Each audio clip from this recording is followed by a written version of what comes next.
우리가 기억하는 장수왕은 어떤 모습일까요? 아마도 고구려를 드넓은 영토의 제국으로 이끌었던 위대한 정복군주의 이미지가 가장 먼저 떠오르실 겁니다. 활발한 정복 활동과 외교 전략을 통해 한반도 북부와 만주 일대를 중심으로 강력한 영향력을 행사했던 왕, 그렇게 역사는 그를 평가하고 있습니다. 하지만 과연 그에게도 승리와 패배의 기록 넘어 마음 깊이 애착을 가졌던 특별한 무엇 또는 누군가가 있었을까요? 만약 그가 평생을 바쳐 사랑했던 대상이 있었고 그것이 그의 위협과 비극에 결정적인 영향을 미쳤다면 우리는 그의 역사를 또 다른 시선으로 바라볼 수 있지 않을까요? 전쟁터 한복판에서 피어난 사랑이라고 하면 왠지 낭만적인 연애담을 떠올리실지도 모르겠습니다. 하지만 오늘 우리가 이야기할 장수왕의 사랑은 조금 다른 의미를 지니고 있습니다. 그의 마음속 가장 깊은 곳에 연인처럼 자리 잡았던 것은 과연 무엇이었을까요? 그리고 그 거대한 사랑은 어떻게 고구려의 운명을 결정하고 결국 시대의 비극 속에서 깊은 여운을 남기게 되었을까요? 익숙한 역사적 인물에게서 발견하는 예상치 못한 인간적인 면모와 숨겨진 동기는 우리에게 강력한 호기심을 불러일으킬 것입니다. 사랑이라는 보편적인 감정이 어떻게 거대한 역사적 흐름과 얽혀 비극적인 결말로 치달았는지에 대한 흥미로운 해석을 지금부터 함께 찾아가 보시죠. 단순한 전쟁사가 아닌 한 인간의 뜨거운 열정과 그로 인해 빚어진 감정의 서사를 통해 장수왕 시대의 진정한 의미와 그가 남긴 유산의 양면성을 깊이 있게 이해하는 시간을 가지게 되실 겁니다. 고구려의 제20대 왕, 장수왕의 이야기는 선왕인 광개토대왕의 위협을 계승하며 시작됩니다. 서기 412에서 413년 무렵, 아직 10대 후반에서 20세 안팎의 젊은 나이에 왕위에 오른 그는 아버지 광개토대왕이 이룩한 광대한 영토와 강력한 국력을 물려받았습니다. 하지만 단순히 선대의 영광에 안주하기만 한 것은 아니었습니다. 그의 시선은 고구려를 한반도 북부와 만주 일대의 강국으로 굳히고 주변 세력과의 경쟁 속에서 애교 군사적 주도권을 확보하겠다는 야망으로 향해 있었습니다. 장수왕에게 있어 대고구려는 단순한 국가의 이름이 아니었습니다. 그것은 그의 삶의 가장 중요한 연인이자 평생을 바쳐 일구고자 했던 절대적인 사랑과도 같았을 겁니다. 당시 고구려가 처한 국제 정세는 복잡다단했습니다. 북방 초원지대에는 유연이라는 강력한 유목 세력이 성장하고 있었고 남쪽으로는 백제와 신라가 호시탐탐 고구려의 빈틈을 노리고 있었죠. 서쪽의 중국 대륙은 북조의 북이와 남조의 송이 대립하는 이른바 남북조의 분열 구도가 이어지던 시기였습니다. 젊은 장수왕은 이러한 복잡한 국제 질서를 면밀히 분석하며 고구려가 생존과 확장을 동시에 도모할 수 있는 전략을 모색해 나갔습니다. 그는 아버지의 업적을 뛰어넘어 고구려를 영원히 기억될 위대한 제국으로 만들겠다는 굳은 의지를 다졌습니다.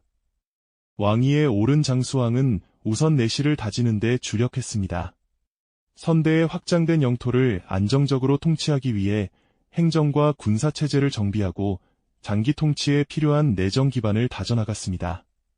427년 수도를 국내성 일대에서 평양으로 옮긴 결정은 남진 정책의 거점 확보와 더불어 보다 안정적인 통치 기반을 마련하려는 국가 전략의 핵심 선택이었습니다. 광활한 고구려 영토를 굽어보는 젊은 장수왕의 뒷모습은 결연한 의지로 가득했을 겁니다. 평양성은 그 자체로 고구려의 위용을 상징하는 거대한 도시였습니다.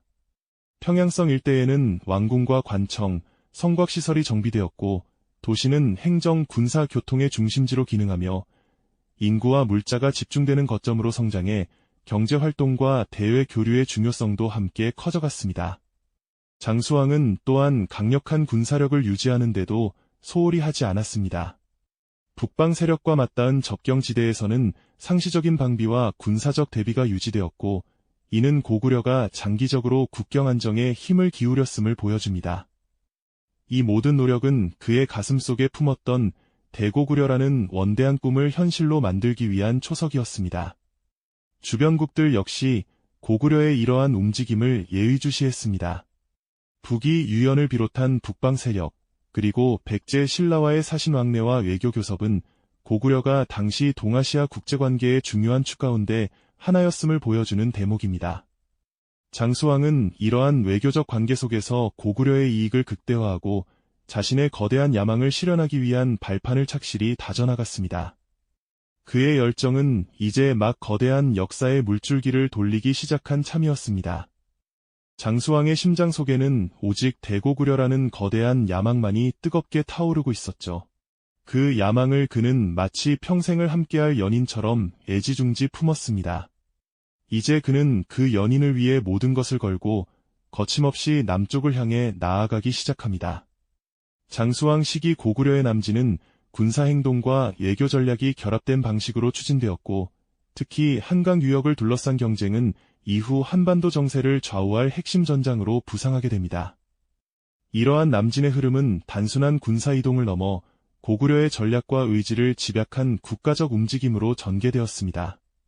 다시 말해 고구려의 새로운 역사를 쓰려는 장수왕의 의지가 한 방향으로 밀려가는 거대한 흐름과도 같았습니다.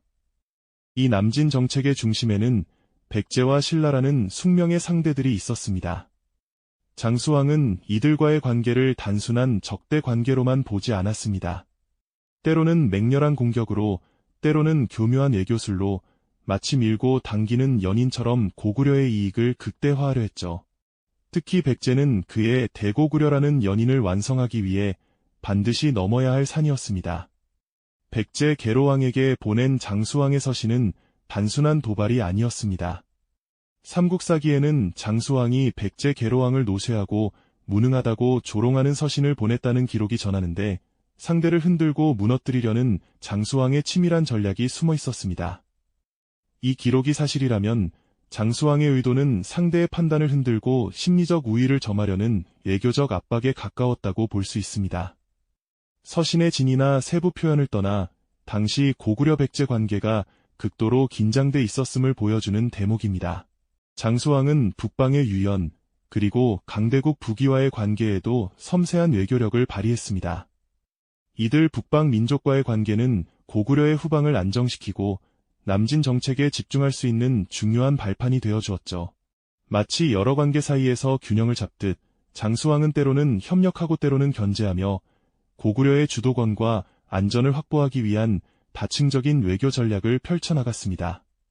북위와의 관계는 사신 교환과 외교적 협상, 때로는 긴장과 견제가 교차하는 방식으로 전개됐고, 장수왕은 그 흐름을 이용해 북방의 변수를 관리하며 남쪽의 전략 자원을 집중하려 했습니다.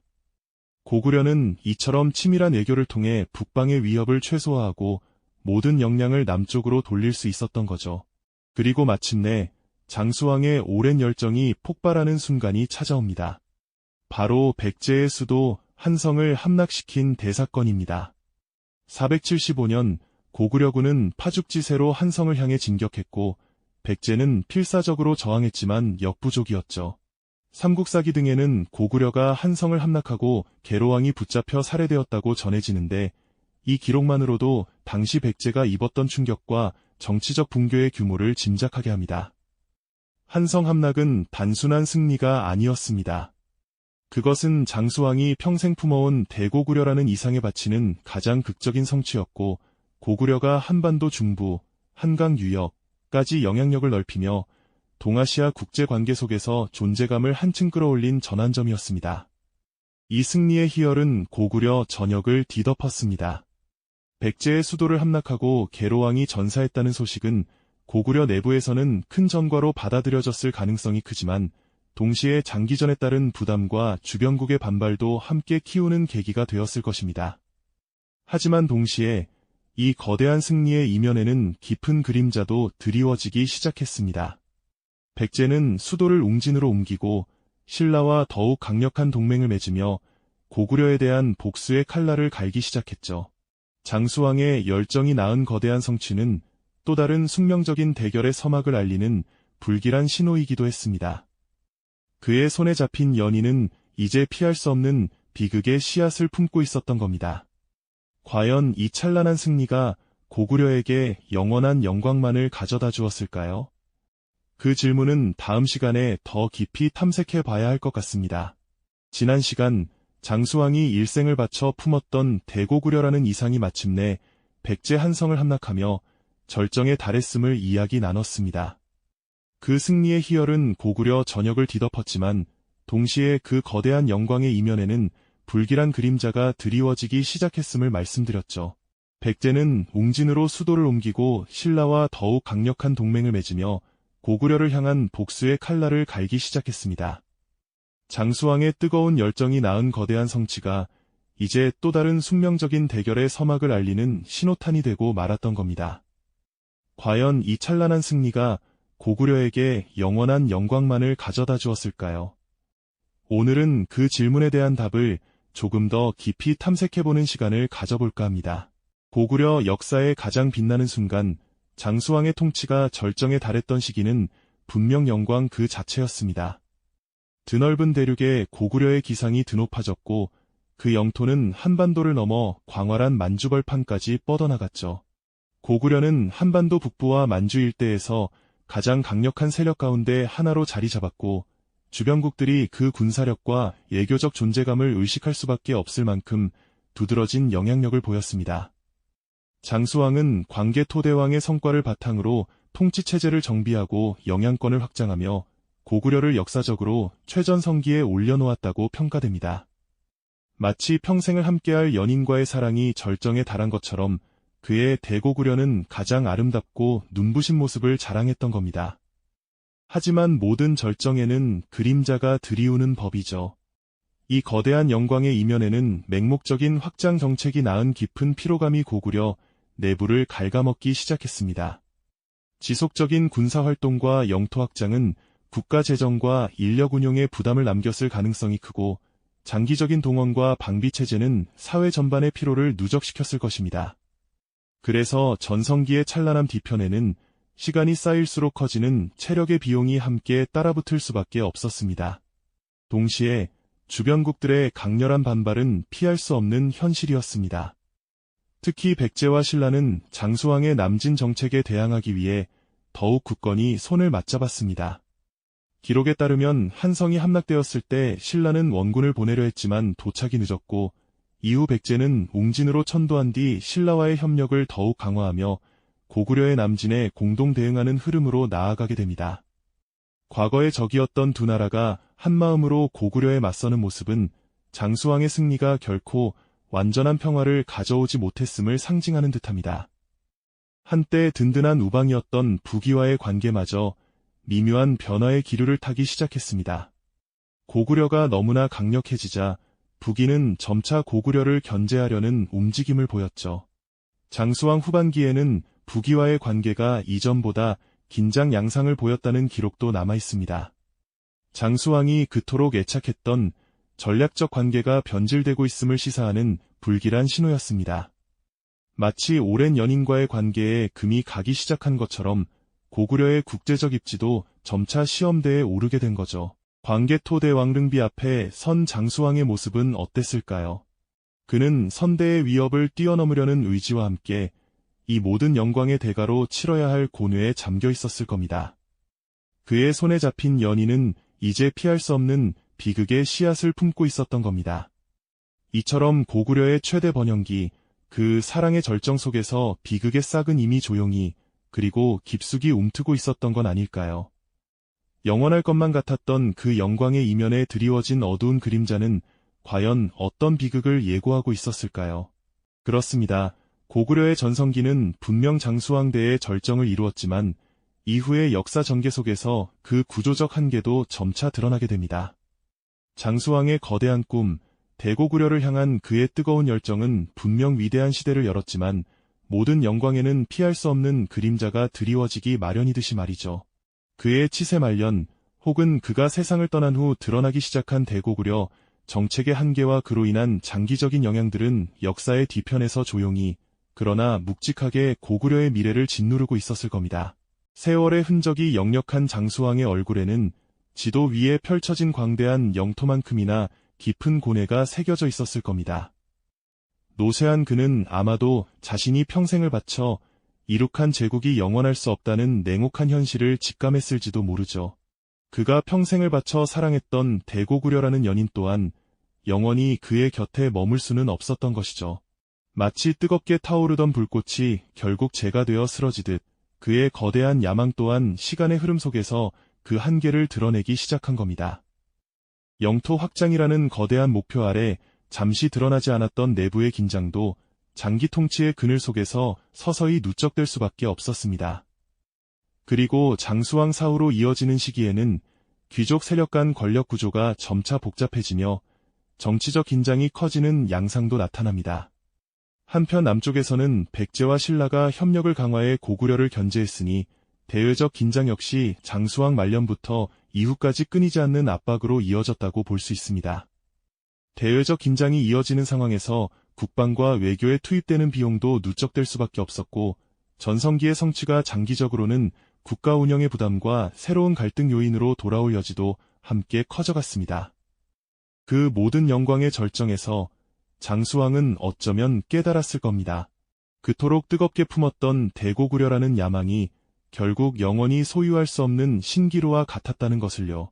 아니, 설령 소유했다 한들 그 대가가 너무나 가혹하여 승리 속에 이미 비극의 씨앗이 싹트고 있었다는 냉혹한 진실을 말입니다. 한 개인의 위대한 야망이 국가의 운명과 얽혀 거대한 비극적 아이러니를 만들어내는 지점은 바로 이 순간이었을 겁니다. 절대적인 권력과 영광을 누렸던 왕의 치세가 결국 피할 수 없는 역사적 한계와 또한 한 인간으로서 감당해야 할 거대한 대가를 남겼다는 사실은 우리에게 깊은 공감과 함께 씁쓸한 안타까움을 안겨주지 않나요? 모든 영광에는 반드시 그만큼의 희생과 그림자가 따른다는 준엄한 깨달음을 말입니다. 장수왕의 이야기는 비록 개인적인 로맨스는 아니었을지라도 한 인간의 열망과 관계가 어떻게 거대한 역사의 흐름을 만들고 그 과정에서 어떤 희생과 비극이 따르는지를 생생하게 보여줍니다. 오늘날 우리가 추구하는 수많은 목표들, 그리고 그 안에서 맺는 관계들은 과연 어떤 의미를 지니고 있을까요? 장수왕의 위대한 업적 뒤에 숨겨진 인간적인 번민과 시대의 비극, 그리고 그가 남긴 역사의 그림자를 묵묵히 응시하다 보면 우리는 한 가지 질문에 다다르게 됩니다. 과연 영원한 승리라는 것이 존재할까요? 아니면 모든 영광의 순간에는 반드시 그만큼의 비극적인 대가가 그림자처럼 따라붙는 것일까요? 집안 지역에 남아있는 거대한 적석총, 일명 장군총은 전통적으로 장수왕의 능으로 추정되지만 학계에서는 광개 토대왕능일 가능성도 함께 제기되고 있습니다. 이 영상이 도움이 되셨다면 좋아요와 구독 부탁드립니다. 여러분의 응원이 제게 큰 힘이 됩니다. 다음 영상에서도 더 유용한 정보를 공유하겠습니다. 감사합니다.